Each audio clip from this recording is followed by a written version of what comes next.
Is it exasperation? Is it relief? Is it elation? Very mixed. It probably is quite hard to actually explain exactly how I'm feeling at the moment. I think one thing I would say is the atmosphere in the dressing room now, the way it feels, that the players need to take immense credit because of the situation we found ourselves in this season. So many times, going to go up, then losing 2 goals, find ourselves behind, getting back into the game, then going behind again.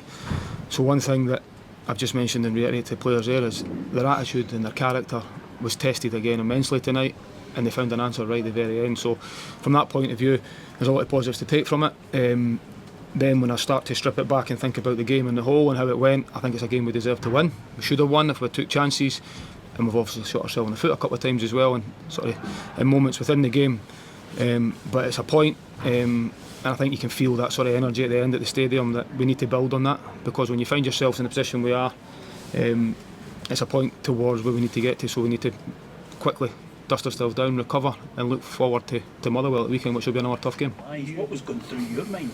Well, at that moment the game's still going, so you're thinking, right, just go forward, right for kick-off. So credit to the players for going and doing that. Listen, one thing I would have been doing if we didn't get back into the game was coming and answering the same questions again that we've faced a lot this season. So I'm not going to paper over the cracks to say that it's all right because we managed to turn it round in the game. We know that, the players know that, but they need to take a lot of belief and confidence because of the performance level as well, the effort, the desire from all the players. You can clearly see they care, they're trying, they're doing everything they possibly can, and they should take confidence for that because their confidence has been battered a bit recently, and understandably so when you find yourself in a position we are. But again, the message before the game was exactly the same, which is there's no time to feel sorry for ourselves now. We need to address that and then move on quickly to Motherwell. The evidence of that 96 minutes seemed to be that they gave you absolutely everything. 100%, and I even look at the Dundee game, the way we start the game, 100%. That's not a team that's not trying to turn it around, not playing with an effort and desire to try and win. And then obviously with a poor period, but even second half for players going down to 10 men again, in that league for that length of time to play with 10 men is difficult. It's never been through a lack of effort. I've already said confidence levels are definitely low, but this will go a long way to boosting that, and hopefully we can build on that quickly. I feel like it's going to be a turning point. Well, we need to use it as that, 100%, but we don't just think that that's everything all right. Of course not. Again, it's a game where I believe we should have won, so we need to look at the areas in which we've let ourselves down again, of course, accountability on that front. But again, I want to reiterate the point of the character that the players have shown to get back into the game, and it's at least what they deserve from the game. Did the ref anger you throughout that game? There were some crazy decisions at times. Well, I'm not going to. The refs have got a really hard job. I'm not going to stand, and I found it difficult, frustrating, for a number of different reasons. But listen, they've got a difficult job to do, so I don't really want to comment on the referee. What about the positives that you take from the manner of the goals and the determination? That's the positives. I think we got a slice of luck with the first one, a bit of a deflection. It's something that especially Joe, he needs to add more goals to his game. So for having the attempt on goal, and I think hit the post in the second half as well. I think we had hit the bar as well. The goalkeepers had to make, well, probably not had to make enough saves for the areas we got ourselves into. But I think all in all, I think the players need to take the positives from the game as well and really start to believe again, and we will turn this around. If we can keep putting performance levels in like that, this will turn quickly. What message would you give to the fans, because there seems to be a kind of a split at times? The team's walking out and there's a whole group of people with banners up saying sack the board and shouting their anger and displeasure at what's going on. Yeah, listen, I think I've said numerous times, when you find yourself in the position we are at the bottom of the league with this football club, it's my responsibility to change that, and I know the fans will always have their views, and I understand the noise, I understand the frustrations because of the position we're in.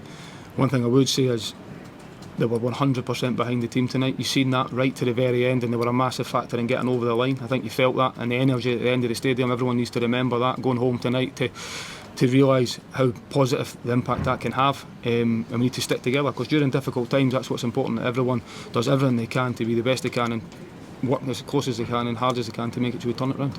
Tell us a bit about Rocky as a character, because he's had to wait for his chance. Yeah, listen, I think I said it after Dundee. you have to credit I'm delighted for him personally, because of he's the model professional, which is someone who's not played anywhere near the amount of football he would like to have played, but he trains properly every single day. He gets frustrated because he's not playing, of course he does, but he does everything right, and he's waited for his opportunity, and obviously I'm delighted for him that he's managed to pop up and get his goal. He works hard as he can. He goes away on international duty, sometimes doesn't, all the time, doesn't play as well as much as he'd like to do in that front as well, but he's constantly available and constantly wanting to play and doing everything right, so that when he does get his opportunity, he's able to step in and deliver, and I'm delighted for him on a personal note for that. Just tonight a reminder of how good and dangerous Ali Yuhan can be as well. Yeah, we had moments again tonight where he was really bright, really sharp. Obviously difficult to play against because of the attributes he's got. And obviously he's still getting. Remember, he had a bit of an injury at the start of the season, so he's getting more minutes into his legs now, and that can only be a positive for him and for the team. He took a lot of stick quite publicly over the weekend, and then he comes away with man of the match there tonight. Is it kind of overlooked that he's got a real resilience about him in that sense? Yeah, he has, but I think I mentioned the point during the week, which was anyone who knows Eli Yuhan, that's where he's happiest, when he's playing. He just wants to play football. He loves it. He's happiest when he's playing, and that's what he's interested in. The noise that goes around it, I'm sure it'll be very difficult at times, but that's where he's happiest, and you've seen that today. He's really enjoying his football when he's on the pitch. Is that a shape we're going to see again? Change of shape today? Sometimes it was all about, I've said often, about being flexible within shape. I think you've seen that tonight, even just with the players that were playing, gives you that flexibility. That was part of sort of recruitment at the start of the season as well. Players that are able to play in different positions, so you're able to change within game. We also changed within game to a back four tonight at times as well. So that's important to be able to have a bit of flexibility, especially at this level when you come up against such varied opponents every week. You made a big call with the goalie tonight. What was the thinking behind that? And obviously Jordan, he's had one mistake in the problem tonight as well. Yeah, well, listen, I think I said before the game, when you're not getting results, I've got big decisions to make every single week, and I also had to make a big one on the goalkeeper tonight, but he also made some big saves within the game. You know, the free kick, he actually makes a save in the first half that keeps it 0-0, which is a huge moment, because I think the first game was going to be important for us, just confidence-wise, the way the game had been going and the noise around the game, and probably the expectation, not from within, but about where we are at the moment. So that was a big bit of pressure going on in the game. And as I would like to just say there, credit to the players for keeping going, and we got punished for a mistake, but the players were able to turn that around tonight and get at least a point from the game, which we fully deserved at least.